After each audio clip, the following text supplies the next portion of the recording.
येशूलाई विश्वास गर्छु भनेर नाटक गर्ने वा कृत्रिम इसाई हो भनेर दाबी त गर्ने तर येशूको चाहना वा गतिविधि अनुसार नचल्ने वा आचरणले नदेखाउनेहरूलाई येशूले नै यस्तो चेतावनी दिनुभएको छ। सो सबैले ख्याल गर्न आवश्यक छ। मलाई प्रभु प्रभु भन्ने सबै स्वर्गको राज्यमा प्रवेश गर्ने छैनन्। स्वर्गमा हुनुहुने मेरा पिताको इच्छा पालन गर्ने मानिसले मात्र परमेश्वरको राज्यमा प्रवेश गर्नेछ।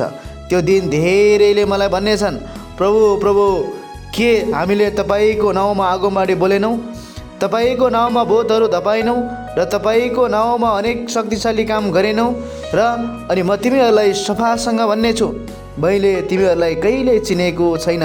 ए अधर्म काम गर्ने हो, मबाट दूर हो। अर्थात् उहाँलाई विश्वास मात्र गरेर मुक्ति नपाइँदो रहेछ।